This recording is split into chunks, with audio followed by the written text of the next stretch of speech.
So I've been, for the past year, teaching from this text from really popular in Tibetan Buddhism. That's my background. I was trained in Tibetan Buddhism in the Karma Kagyu school. A very popular set of teachings in Tibet amongst all the schools is a teaching called Lojong, or mind training, in 7 points. And it consists of these 59 slogans or maxims that this teacher, this Indian master Atisha, brought to Tibet. And this Tibetan Chikawa Yeshe Dorje, he compiled these little pithy kind of instructions that really follow the path of Dharma. You know? So as I mentioned, I've been going through them for about almost a year.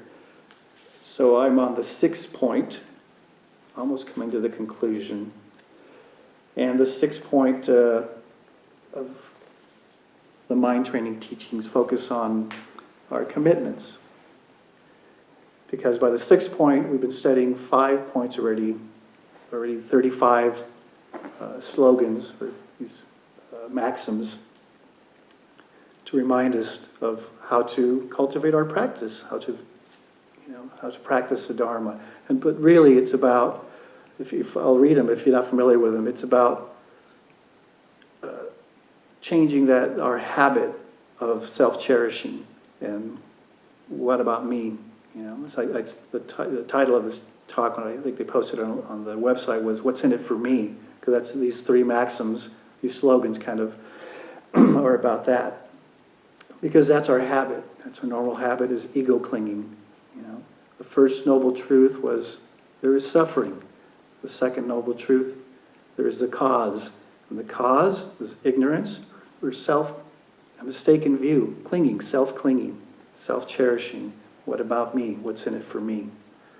And the Buddha said, that's the problem. You know, that we have a mistaken view of reality based on an idea that I exist. You know? So these teachings, these slogans, work on turning that around. Looking inward, looking at the source of our troubles or problems is this self-clinging. Holding on to the idea of me. So from there, what's in it for me? Expectations, all kinds of troubles from that idea of that I exist. So these 3 slogans here, the first one that I wanted to talk about here is the slogan 36, and it's titled, it says, "Don't act with a twist." Don't act with a twist. And this translation is from Trungpa Rinpoche. My teacher, Shamar Rinpoche, also compiled these 59 slogans, mind training teachings. And his translation is, be like a humble servant to all.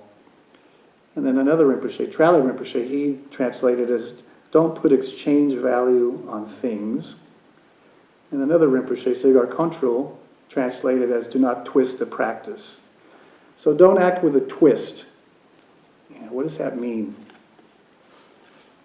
Another teacher that you might be familiar with as well, Pema Chodron, she had like these little pithy commentaries. And she says, acting with a twist means having an ulterior motive of benefiting yourself. It's the sneaky approach. For instance, in order to get what you want for yourself, you may temporarily take the blame for something or help someone out. In order to get what you want for yourself, you know. So this instruction really talks about, again, turning the lamp inward, looking at our motivation, looking at, what am I doing? What am I up to? You know. So don't act with a twist. You know, like this teacher here says, this slogan has to do with being honest about our ulterior motives. Is it based on an appreciation for how tricky our mind can be? We say one thing and mean another, or we act out of seeming benevolence, while in our heart we only really care about ourselves. I had an experience with this last night. You know, my partner had to go pick up her son like 45 minutes away from some event that he was at.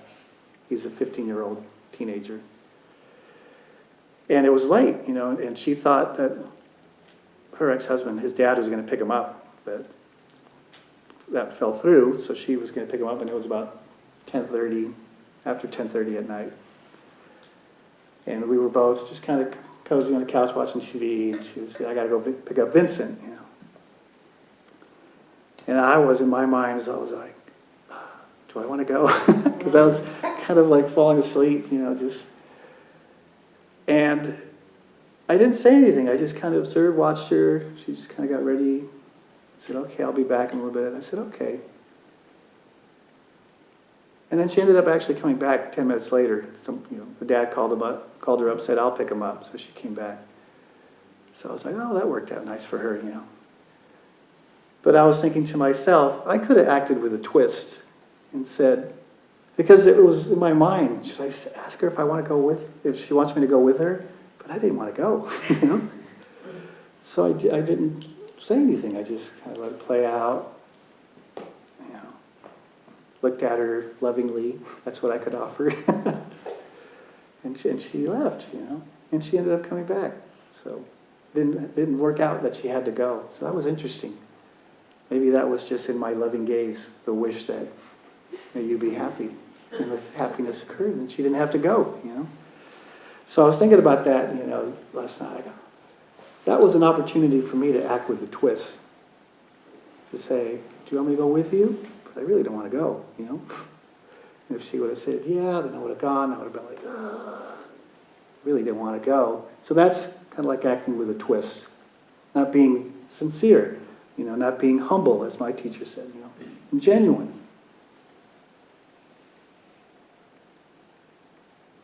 Or wanting to, you know, do you want me to go with you? Yeah, I'll go with you, and I'll be the nice guy. She'll look at me lovingly. You know. So that's kind of an example of how we can act with a twist. You know. You might say, like, well, you're a jerk. You should have gone with her. But I didn't want to. I was tired. She was tired too. But she understood, you know. And I didn't engage in that, you know, acting with a twist, kind of being disingenuine. Do you want me to go with you? Hoping that she says no, you know? So that's kind of an example of acting with a twist. So I think it's something that we can look into and see, what are we up to? Sometimes we think, you know, this Dharma, the stuff that we learn and we're studying here, and the practice of meditation 30 minutes, it's like, oh, I don't know if I'm up to this. We don't feel we're up to it. Or, you know, we hear about thinking of others, you know, imagine practices of imagining, taking their suffering in and sending out, you know, peace, love on the out-breath, you know, these imagination practices that we use. And sometimes we're like, I don't know if I'm up to that. It's too much. I can't take somebody's suffering in. For me, it's more important, and I believe the more you practice and cultivate your practice, you'll come to this place. It's no longer, for me, I don't know if I'm up to this. It's more, what am I up to? What am I up to? Not that, am I up to this? It's like, what am I up to? And this, we call these teachings mind training, right? We have these slogans, don't act with a twist, you know, think of others, take all the blame.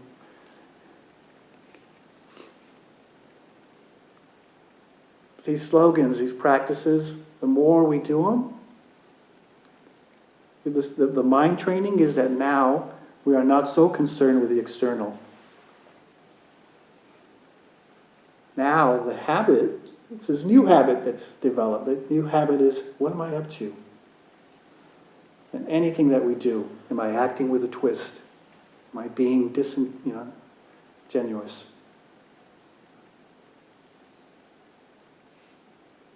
am I coming here to volunteer every day so I can get praise? So maybe so I can get some coffee and some goodies out there. So this is what the practice begins. Is mind training, training your mind, is training it to look inward. What am I up to? How am I up to it? What am I up to? Yes. Is part of that not hiding your motive from yourself? Yeah. Yeah. The gentleman said, is that part of not hiding your motive from yourself? Yeah. We know our intentions. There's another slogan earlier on in the book that says, of the two witnesses, be the primary witness. Of the two witnesses, be the primary witnesses. So if Anna and I are in some kind of, transaction, I give her something and she didn't like it, or she's angry with me. I'm the primary witness, so I know what my intention was, what my motivation was. If my motivation was to act with a twist and she's angry, I can say, no, but I wasn't doing that. I was trying to be helpful, but I'm the primary witness. We know our motivation and our intention. And if we know our motivation and intention was to be helpful, but unfortunately, it didn't work out like that, and Anna got angry with me, that's not my color. I don't want that. But I'm the primary witness. So I know my motivation, my intention. In the same way, I'm the primary witness. I know if I'm acting with a twist. Doing something nice to get something back in return. What are we up to? So, don't think, am I up to this? Think, what am I up to?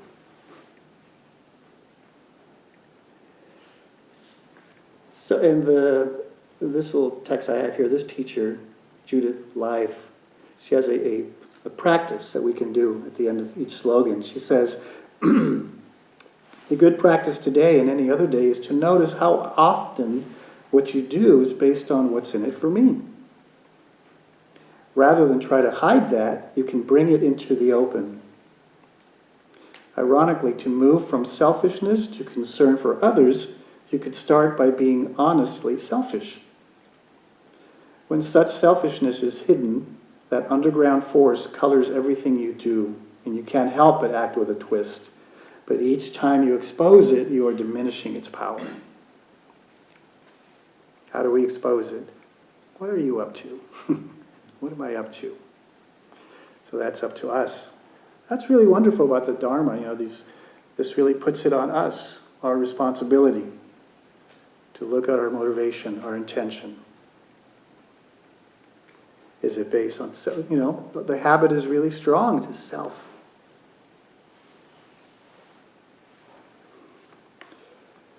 And then the next slogan is called, don't make gods into demons. Don't make gods into demons. And Pema Chodron says, don't use these teachings and practices to strengthen your self-absorption. So, don't make gods into demons. Gods, it's talking about the practice of Dharma, the Buddha's teachings, which are wholesome. Buddha always talked about wholesomeness, virtue. Abandon unwholesome acts, cultivate wholesome acts. That doesn't mean be a goody-goody, but it just means to work with wholesome actions, to bring, be a good person, pretty much. Don't be a goody-goody, just be a good person. Hold the door open for someone. Help somebody out, whatever we can do. Maybe not go along for that 45-minute drive with your partner, but at least give her a loving smile and a loving look. So don't make gods into demons is about, using this practice, these practices that we're learning to, again,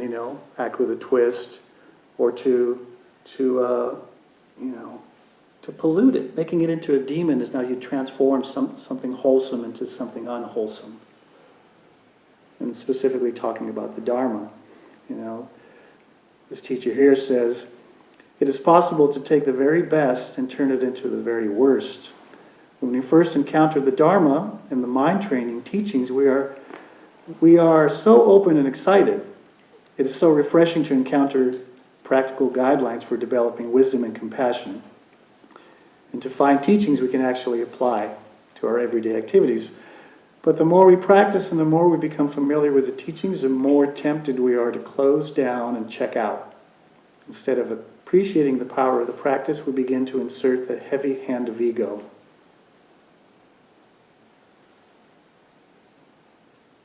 Yeah, so it's about turning this, what we're learning, what we're cultivating, into something that's not helpful. You know, we've kind of polluted it.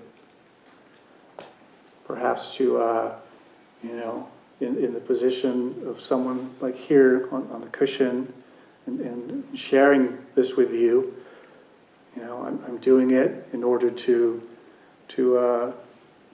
I'll tell you, hey, here's my Venmo, here's my PayPal, send me some money because I taught you this. You know, I gave you this. Kind of like a charlatan type of attitude, you know,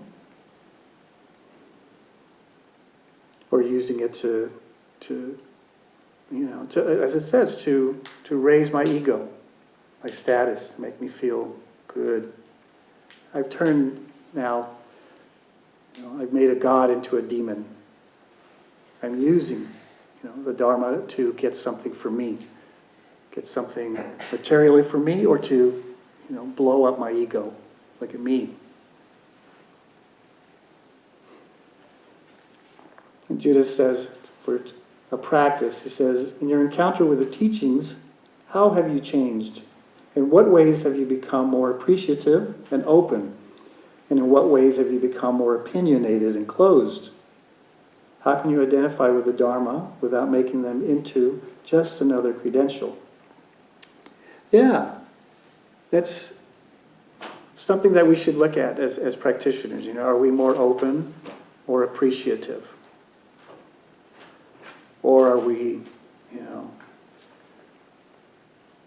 you're bad because you didn't follow this precept or something, judging people based on the Dharma,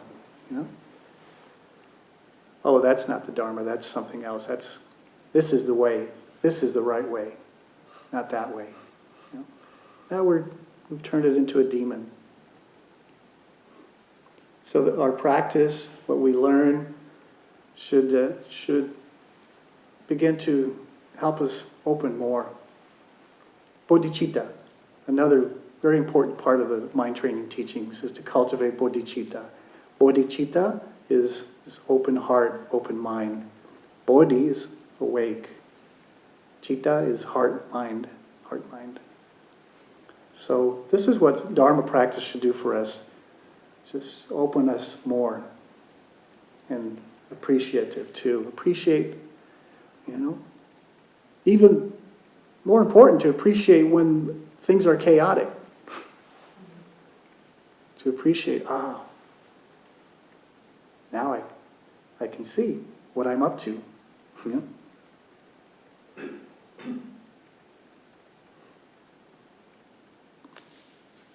So that's a way to gauge your practice. Does it make you more open, more appreciative, more kind? And then the last slogan is, don't seek others' pain as the limbs of your own happiness. Or as my teacher translated, do not delight in the suffering of others. So this is, Judith's life here, she says, it is embarrassing to realize how much of our own happiness seems to be based on the suffering of others. Even worse, we find that at times we go so far as to hope that someone else suffers because we know that we will benefit from their pain. I think we can all relate with that. We in some way enjoy when somebody has a mishap, especially someone that we don't have good feelings about. So the practice is, what are you up to? What am I up to? Being happy when somebody is suffering in whatever way. Especially now in this environment, this political environment, so it's become so divisive that, we might laugh at something that happens to someone who's, for us, on the other side, not my side. They're on the other side. So are we delighting in their pain? I find myself doing that a lot. But then I quickly catch and release. What am I up to? Okay. Doesn't mean I'm like, oh, bad, terrible. I have to turn in my Buddhist card, No. Appreciate, it was exposed. And it was exposed because of our practice, because this is what we're cultivating, this is what we're studying, and then we're using it. We're not just leaving it in the book or leaving it, on the refrigerator in a post-it, we're taking it into the world. And the more we study and cultivate it, don't seek others' pain as the limbs of your own happiness. I did that. Oh my gosh, just kind of like, oh, interesting. And then resolve to just be more awake when that happens. Maybe you can refrain from it. But just to catch it is just as important as it is to refrain from that. That's the, what am I up to? That should be a slogan. What are you up to? What am I up to? Don't think if you're up to it. Think, what are you up to? What am I up to? And Judith says here, whether you think of yourself as privileged or as underprivileged, contemplate the effects of buying into the paradigm that increasing your happiness depends on decreasing the happiness of others. Again, look at that. Does my happiness depend on decreasing the happiness of others? Whether I'm actively involved with that or if I'm just, ha ha ha. They got it. I remember, I'm a big sports fan, not as much as I used to be. Football, soccer, things like that. And I remember, when my team would win, I'd be happy. The other team would lose, I'd be, ha ha ha. Or if my team would lose, I'd be like yelling at the other team. But then as I began to practice, I noticed like when I would go watch a game and my team would win, there was the awareness was like a sadness that the other team lost, seeing their fans, seeing the players with their heads down. And I noticed that I no longer like, ha ha ha, or yeah, my team won. It was more like, oh, may you be happy. Oh, these prayers we recite, may you be happy. Sometimes we'll go like, okay, here we go, may you be happy. But that's kind of going into our stream of consciousness. So if that's our wish, when we see someone who's not happy, even if it's the other team, the other football team, or it's like, oh, I noticed that for me, I was like, that's interesting. It's a shift. It wasn't like, oh yeah, I'm supposed to be not enjoying their suffering. It was just very spontaneous and natural. It was like, oh, I'm here happy my team won and someone's sad. So the more we practice, we'll notice that. We'll see. We begin to shift. Something begins to shift. I remember watching a game at the bar where I would go, and I had some friends there, and somebody asked me, because I was watching a game and I was kind of just enjoying both sides their plays, and someone asked me, who are you rooting for? My friends were like, don't ask him, he likes everybody. And it was just because I enjoy the game, and that was enough, There wasn't so much my side and that side,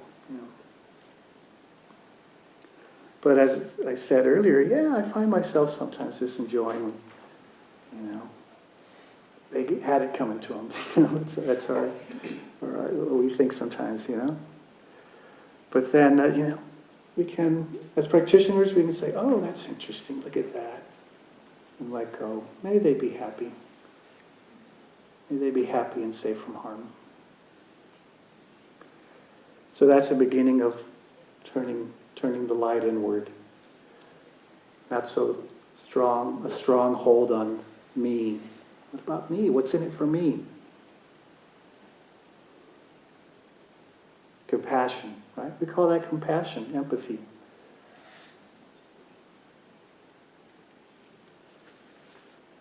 So don't act with a twist. Don't make gods into demons, or don't turn your Dharma practice into, something that's not helpful.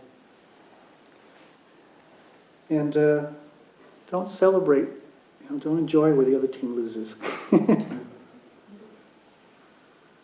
Just kind of, look at your mind. What are you up to? What am I up to?